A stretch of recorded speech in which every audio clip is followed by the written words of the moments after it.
Ben gel. Kime sen Hacı abi ben takdim edeyim.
Allahu Ekber, Allahu Ekber, La ilahe illallah, Allahu Ekber, Allahu Ekber, Allahu Ekber, La ilahe illallah, Allahu Ekber.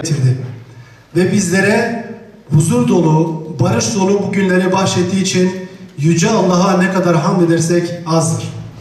Kıymetli misafirler, İslam dini barış dinidir. İslam selamet dinidir. Bugün bir barış merasimi için hep beraber bir arada bulunuyoruz. Sayın Gül ailesi ve Sayın Gezergül ailesinin barış merasimine hepiniz hoş geldiniz, sefalar getirdiniz. Hüdapar Şanlıurfa İl Başkanlığı adına Sayın Lokman Yalçın ve yönetim ekibine çok çok teşekkür ediyoruz. Sayın Abdurrahman Yaşar'a teşekkür ediyoruz. Allah kendilerinden razı olsun. Sayın Hekim Karataş'a çok çok teşekkür ediyoruz. Allah razı olsun. Sayın Mehmet Tuzlu, Sayın Ahmet Altun ve Hacı Bayram Mahalle Muhtarı Sayın İbrahim Akdemir'e çok çok teşekkür ediyoruz. Allah kendilerinden razı olsun. Merasime ve söze Kur'an-ı Kerim tilaveti ile başlıyoruz. Kur'an-ı Kerim okuması için Hafız Murat Çiçek hocamızı buraya davet ediyorum. Euzubillahimineşşeytanirracim.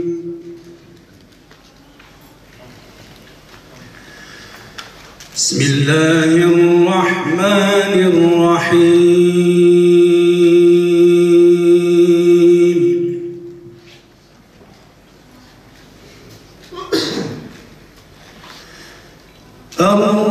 الرحمن علم القرآن خلق الإنسان علمه البيان ووضع الميزان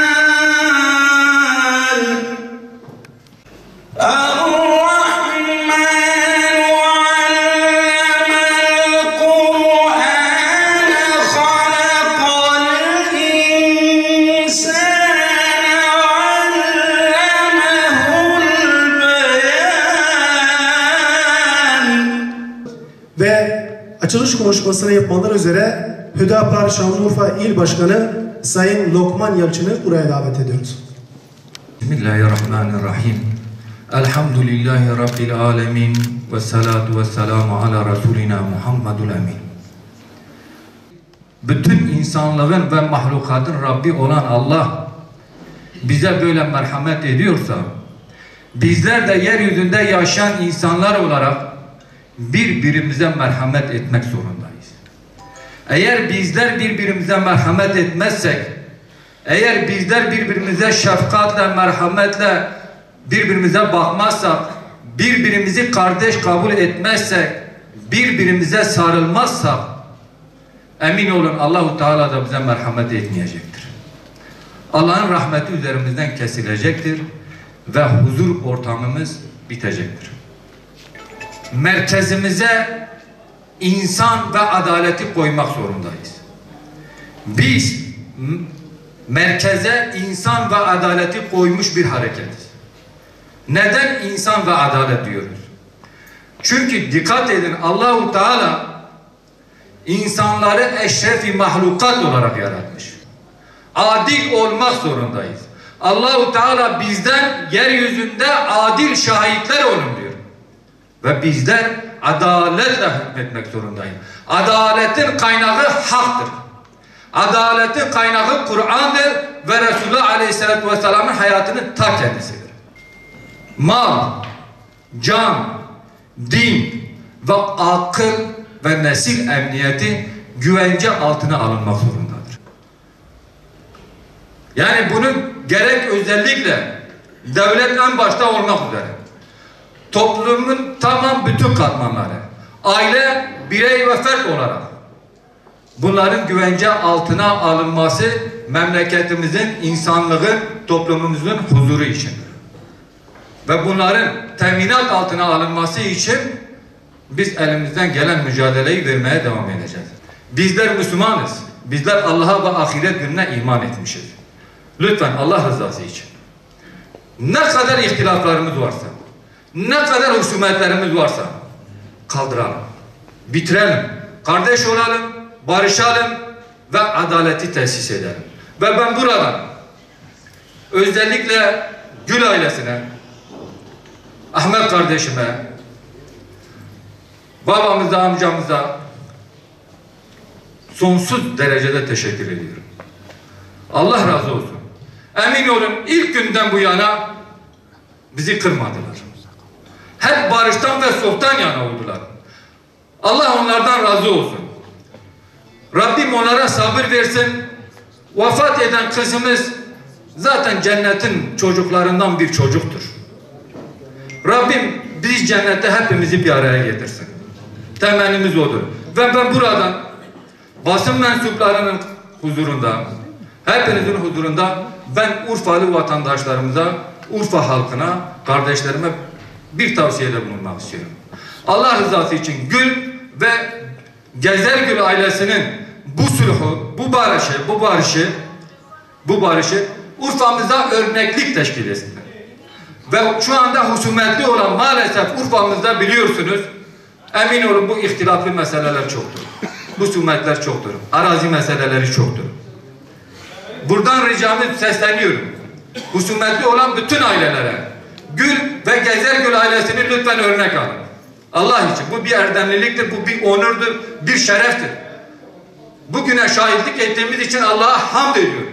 Bugün nefislerin ayaklar altına alındığı, şeytanın bu bölgeyi terk ettiği bir ana şahitlik ediyoruz. Bundan daha güzel bir şey olamaz. Biz bunun daha fazlasını istiyoruz. Bu artarak devam etsin ve bu ailelerimiz de gelsinler Allah rızası için aralarındaki husumetleri, ihtilafları bitirip barışla neticelendirsinler. Bizim temennimiz, umudumuz budur. Ben teşekkür ediyorum. Hepinizi saygı, sevgi, hürmetle selamlıyorum. Allah'a emanet olun. Esselamu Aleyküm ve Rahmetullahi ve Berekatuhu. Ve şimdi de selamlanma konuşmalarını yapmaları üzere Sayın Abdurrahman Yaşar'ı buraya davet ediyoruz. Hepiniz hoş geldiniz. Özellikle bir barışa çok değerli kardeşim, Mehmet kardeşim, Hekim Karataş kardeşim vesile olduğundan dolayı bir de İl Başkanımız Lokman Bey'e hepinize teşekkür ederim. Rabbim daima böyle barışları, daima böyle günleri bize göstersin, acı günleri bize yaşatmasın. Hepinize teşekkür ederim. Hepinizin hayrı kabul olsun. Allah hepinizden razı olsun. Ve şimdi de konuşmalarını yapmaları üzere Şanlıurfa İl Müftü Yardımcısı Sayın Mustafa Erdem hocamızı buraya davet ediyoruz. Aslında bütün husumetlerin, bütün düşmanlıkların temelde şeytan ve nefis yatıyor. Müslümanlar şeytan ve nefsi dinlemedikleri zaman göreceksiniz ki her zaman biz barış içinde olacağız. Başka ayet-i kerimeyi kardeşimiz de söyledi. Ve sulhu hayır diyor. En iyi şey diyor barıştır diyor. İşte bugün bu atmosferi biz yaşıyoruz. İki aileyi ben tebrik ediyorum. Barış için buradalar. Zaten şunu unutmayın. Müslüman demek kelime manası sılımdan geliyor. Barış içinde olan demektir. Yani nefsiyle barış içinde, ailesiyle barış, akrabasıyla, aşiretiyle, toplumuyla. Buyurun bu tarafa geçin. Evet, buyurun. Amca böyle bu tarafa doğru devam edebilirsiniz. Bu tarafa doğru gelebilirsiniz. Buyurun. Bu tarafa doğru. Ha, bu tarafa doğru gelebilirsiniz.